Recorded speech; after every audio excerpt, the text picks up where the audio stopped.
come a long way to becoming a great researcher. Now it's time to consider why internet research may not be the best tool for your research needs. You know that you can Google anything and get answers. First and foremost, it's important to understand that information has structure. It's organized in a way that allows a user to find and locate information based on a set of parameters. These parameters or characteristics define how a search engine retrieves information based on its underlying architecture. Think of a house. It has walls, windows, doors, etc. This architecture forms the structure of your home and allows you to move about in it based on that framework. Similarly, the Internet has been organized, defined, structured, and indexed so that search engines mine that data to answer questions. Moreover, its structure can be formal with controlled vocabularies, thesauruses, and dictionaries to define how information is related, or organized in a more informal manner with tags, hashtags, likes or dislikes. When you do a Google search, its page ranking algorithm, monetized by Google AdWords, returns websites to the first page of results for those who have paid the most money to Google. Does that mean it's credible? Remember, Google is a business of over $90 million in revenue. Other search engines have similar financial models driving the search function. There is so much information on the Internet, it's really important to be able to critically evaluate information. Now, let's take a look at evaluating online information. We're going to talk about this in the context of websites, but you can use this to evaluate online documents or online news articles. We've briefly discussed this before, but now we're going to look more deeply and critically at it.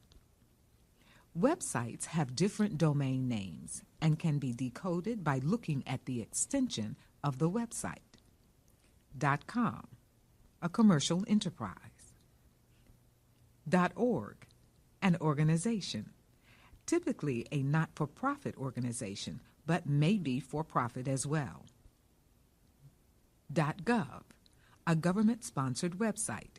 It could be federal, state, or local government. .edu, an educational organization such as a community college or university.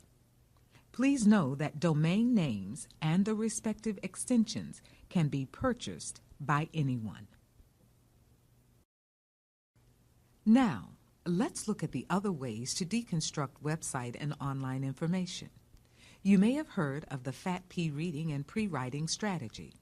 It briefly states that every work of art, whether literary, audiovisual, or artistic, has a particular form, audience, topic, and purpose. We're going to take it a bit further and add content, creator, sponsor or funding, and design. So let's use this as a framework to evaluate a website. What is the form? Is it a website, blog, online news? Is it social media? Online discussion board? Who is the audience? Everyone? Students? Researchers? Faculty? A specific demographic? What is the topic? What is this about? Is it about a specific subject or topic? Is it more general? What is its purpose? To inform, to educate, to persuade, to sell. What is the content? Is the information accurate? Is it timely and current? Does the site advertise a product or services? Is there a bias or point of view? Has the information been critiqued or reviewed?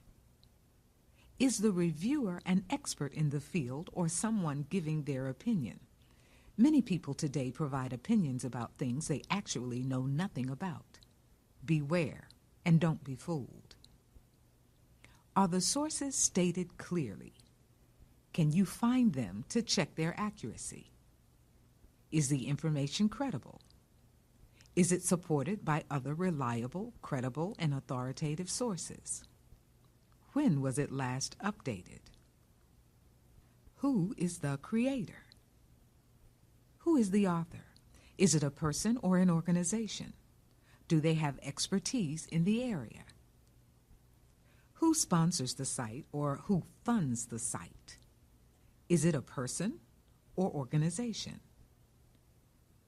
Does the site have specific standards or ethics to which they adhere to ensure the authenticity of the information?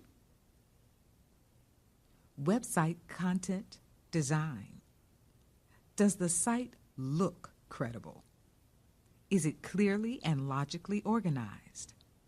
Is the writing style appropriate for the audience? Do you find any typographical errors or misspellings? Now that we've looked at how you can evaluate a website and online information, let's take a look at a website and see if we can deconstruct it, okay? Using the framework, let's call out the components. Form.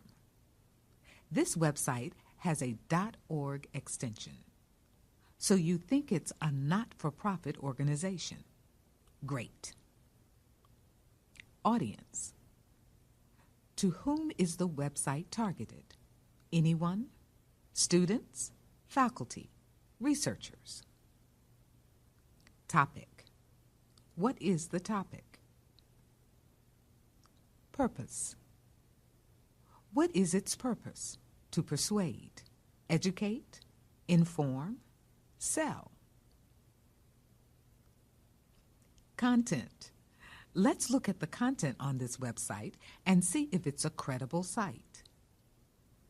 Let's click on The Truth About King. Does this website have a particular slant or bias? Does it try to persuade you? Does it inform or educate you? Is the information accurate? Is the reviewer an expert in the field or someone giving their opinion? As we said previously, many people today provide unsubstantiated opinions. You need to check it out. Are there any resources cited in the page? Is it accurate? Credible? Is it supported by other reliable, credible, and authoritative sources? Creator. Who created this website? If you go to the bottom of the page and click on the Join MLK Discussion Forum, hosted by Stormfront, if you look at this forum, you'll see that it's run by a white supremacist group. Here's some content from the forum. The forum is to discuss the liar, hypocrite, plagiarist, womanizer, and communist sympathizer we all know as Dr. Martin Luther King. Would you consider this an unbiased and reputable source? Why or why not? Would your professor allow you to cite this for your paper?